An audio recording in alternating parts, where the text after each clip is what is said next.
Halo teman-teman, kembali lagi bareng aku di Tutor Edukasi yang kali ini akan membahas mengenai kurikulum merdeka versus deep learning. Jadi apa saja sih yang akan kita bahas? Simak video selengkapnya ya teman-teman. Yang pertama kita akan membahas mengenai pengertian kurikulum merdeka belajar dan juga deep learning. Kurikulum merdeka belajar adalah sebuah kebijakan yang memberikan keleluasaan bagi satuan pendidik untuk mengembangkan kurikulum sesuai dengan karakteristik dan kebutuhan peserta didiknya. Sedangkan deep learning itu sendiri lebih berfokus pada pemahaman konsep yang mendalam dan bermakna, menekankan pada proses berpikir kritis, analitis, dan kreatif, menghubungkan materi pembelajaran dengan kehidupan nyata atau bersifat kontekstual.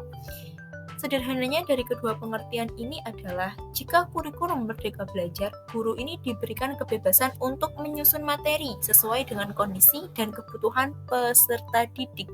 Sehingga hal ini memungkinkan terjadinya perbedaan materi atau tujuan pembelajaran di setiap sekolah. Karena tentunya setiap sekolah akan memiliki kondisi peserta didik dan kebutuhan peserta didik yang berbeda-beda dengan sekolah yang lain.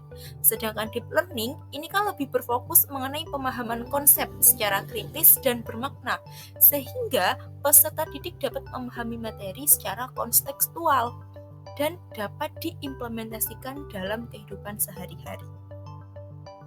Kemudian, kurikulum merdeka belajar dan deep learning ini ternyata memiliki beberapa persamaan teman-teman.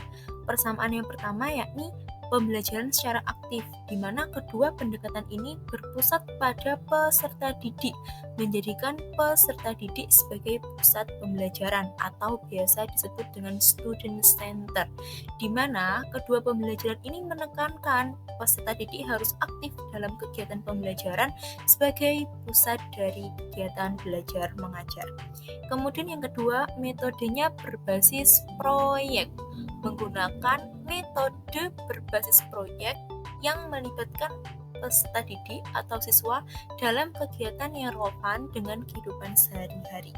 Keduanya ini, teman-teman, karena menuntut terjadinya pusat pembelajaran yang berasal dari peserta didik, maka metode pembelajaran yang relevan digunakan adalah metode pembelajaran berbasis project atau project based learning.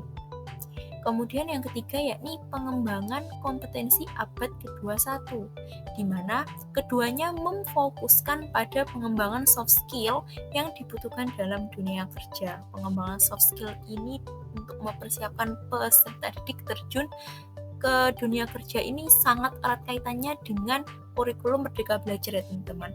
Meskipun begitu, deep learning juga memfokuskan nih terhadap persiapan peserta didik memasuki dunia kerja. Mengapa seperti itu? Karena deep learning itu berfokus kepada pemahaman konsep secara kritis.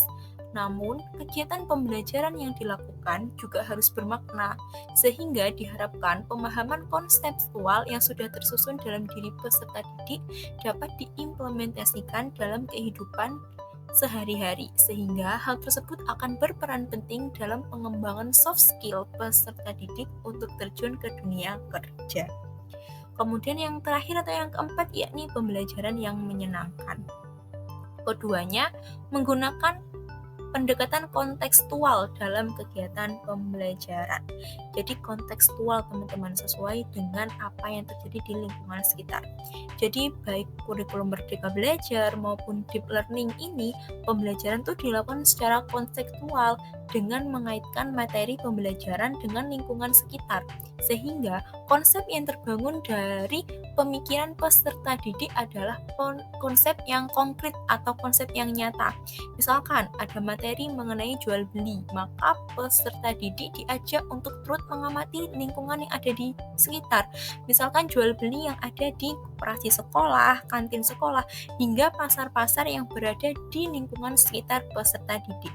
Sehingga kegiatan pembelajaran tersebut akan menjadi menyenangkan karena peserta didik dilibatkan dan kegiatan pembelajarannya bersifat kontekstual. Kemudian tadi sudah ada persamaannya, sekarang perbedaannya. Yang pertama yakni Kurikulum Merdeka memberikan kebebasan kepada siswa untuk memilih pelajaran sesuai minat mereka. Sedangkan kurikulum deep learning ini lebih mengutamakan pemahaman mendalam terhadap materi pelajaran melalui proses pembelajaran yang lambat namun intensif. Sehingga teman-teman, sederhananya kalau kurikulum Merdeka Belajar ini bebas peserta didik untuk menentukan ia ingin belajar apa, seperti itu. Sedangkan dalam deep learning, karena pembelajarannya ini mengutamakan pemahaman secara konseptual, maka materi pembelajarannya sudah tersusun secara rapi. Kemudian yang kedua, dari segi asesmen, kurikulum Merdeka menggunakan pendekatan formatif dan sumatif dengan nilai yang lebih fleksibel dan berfokus pada proses pengembangan siswa. Sedangkan deep learning, asesmen yang digunakan cenderung lebih mengarah pada pemahaman konsep secara mendalam dan seringkali melibatkan evaluasi yang berbasis aplikasi dari teori yang telah dipelajari oleh siswa. Jadi dalam hal ini teman-teman, yang deep learning sendiri ini kan fokusnya pada pemahaman konseptual yang lebih mendalam. Jadi menggunakan evaluasinya itu evaluasi kualitatif dan juga reflektif beserta analisis tingkat tinggi mengenai pemahaman siswa tersebut. Sehingga lebih pada eksplorasi materi untuk memastikan bahwa peserta didik ini benar-benar menguasai konsep yang dipelajarinya secara menyeluruh. Seperti itu teman-teman. Jadi benar-benar konsep yang dipelajari dalam kegiatan pembelajaran itu bisa dipahami siswa secara menyeluruh. Kemudian untuk kurikulum Merdeka Belajar itu lebih ke penilaian formatif dan sumatif teman-teman, yang dikaitkan dalam pengembangan diri peserta didik dengan berbagai proyek tematik yang dilakukan. Jadi proyek tematik itu kan banyak teman-teman ya, diantaranya gotong royong, kebinekaan, dan lain sebagainya. Kurikulum Merdeka versus deep learning, lebih worth it mana? Bagaimana teman-teman? Tentunya hal ini masih menjadi isu yang masih sangat hangat diperbincangkan ya teman-teman. Apakah mengenai kurikulum Merdeka yang akan digeser dengan deep learning, atau apakah tetap menggunakan kurikulum Merdeka dengan wajah baru, dan lain sebagainya. Bagaimana menurut teman-teman? Apakah keduanya dapat dijadikan sebagai kesatuan, ataukah keduanya memang memiliki perbedaan dua wajah yang tidak bisa disatukan? Kita simak pada penjelasan selanjutnya teman-teman. Oke teman-teman, yang pertama, setiap kurikulum memiliki kelebihan dan kekurangannya masing-masing. Seiring berkembangnya zaman, kedinamisan dalam dunia pendidikan diperlukan. Kita ingat teman-teman, dulu ada KTSP 2008, kemudian kurikulum 13, kemudian kurikulum Merdeka Belajar, dan adanya wacana pergeseran menjadi deep learning. Tentunya setiap kurikulum ini memiliki keunggulan-keunggulan pada zamannya. Kurikulum KTSP yang menekankan pembelajaran itu berpusat kepada guru, karena pada saat itu sumber informasi itu masih sangat terbatas. Kemudian dengan adanya kurikulum Merdeka, akhirnya peran guru lebih digeser, di mana kegiatan pembelajaran sudah mulai dipusatkan kepada peserta didik. Kemudian di kurikulum Merdeka, kemandirian belajar peserta didik lebih ditingkatkan, di mana pendidik hanya berperan sebagai fasilitator. Itu merupakan keunggulan-keunggulan setiap kurikulum yang ada teman-teman. Apakah KTSP tidak baik karena menjadikan guru sebagai pusat pembelajaran? Belum tentu teman-teman, karena pada zamannya KTSP merupakan kurikulum yang terbaik yang bisa diterapkan di Indonesia. Seiring berjalannya waktu, seiring berjalannya teknologi, seiring perkembangannya zaman, maka kedinamisan dari setiap kurikulum itu perlu dilakukan. Untuk apa? Untuk meningkatkan kualitas pendidikan dan terciptanya generasi-generasi emas Indonesia. Namun, jika pada kurikulum sebelumnya saya menjelaskan bahwa pentingnya kedinamisan kurikulum untuk terus memperbaiki diri menggunakan wajah-wajah baru sesuai dengan zaman dan perkembangan teknologi yang ada. Namun, untuk kali ini, pandangan mengenai kurikulum Merdeka Belajar dan deep learning ini, menurut saya, sesuai dengan pandangan saya, ini memiliki satu kesatuan, teman-teman. Di mana kurikulum Merdeka ini memberikan kerangka kerja yang luas bagi sekolah guna menerapkan pendekatan pembelajaran yang lebih fleksibel dan relevan. Maka dari itu, deep learning dapat menjadi salah satu pendekatan yang dapat digunakan untuk mencapai tujuan pembelajaran dari kurikulum Merdeka Belajar itu sendiri, teman-teman. Jadi di sini teman-teman, kita akan memberikan contoh penerapan kurikulum Merdeka dengan menggunakan pendekatan deep learning.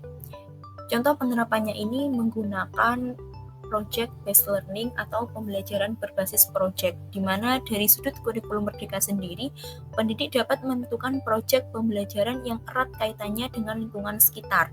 Jadi nanti terjadinya diskusi dan komunikasi antar peserta didik. Kemudian dari sudut deep learning itu sendiri, siswa akan lebih termotivasi untuk belajar ketika mereka merasa bahwa pembelajaran yang mereka lakukan bermakna dan relevan dengan kehidupan mereka, sehingga pemahaman konseptual mengenai sebuah materi akan terbentuk. Jadi dari sudut pandang kurikulum Merdeka tadi kan memberikan keleluasaan bagi pendidik untuk memberikan materi pembelajaran kepada peserta didik. Di sini pendidik memberikan project atau menentukan project yang sesuai dengan permasalahan yang ada di lingkungan sekitar, seperti itu teman-teman.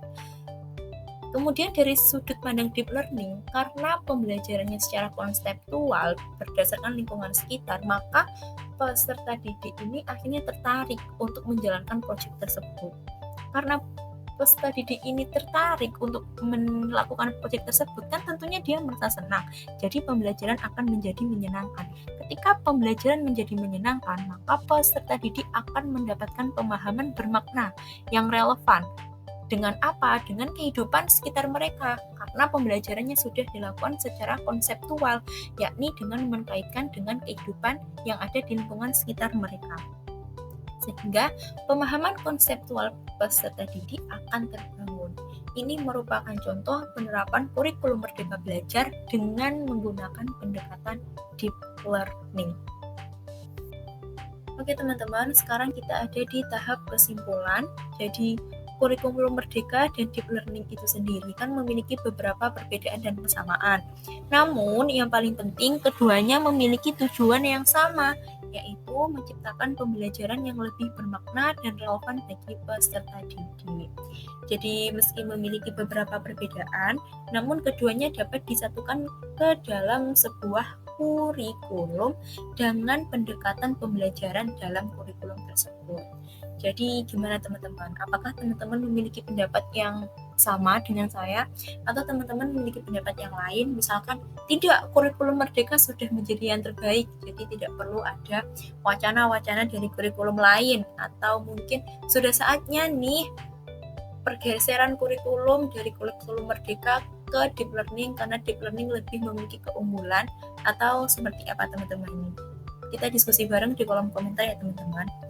Namun, apapun pendapat teman-teman, semua berhak berpendapat. Namun yang paling penting adalah semoga kebijakan yang nantinya akan dikeluarkan oleh pemerintah dapat berdampak positif bagi pendidik, peserta didik, dan juga tentunya berdampak positif dalam kegiatan pembelajaran. Jadi, berbagai kebijakan tersebut diharapkan dapat menjadi stimulus untuk meningkatkan kegiatan pembelajaran setiap harinya di sekolah, sehingga dengan begitu diharapkan akan terciptanya generasi-generasi emas Indonesia.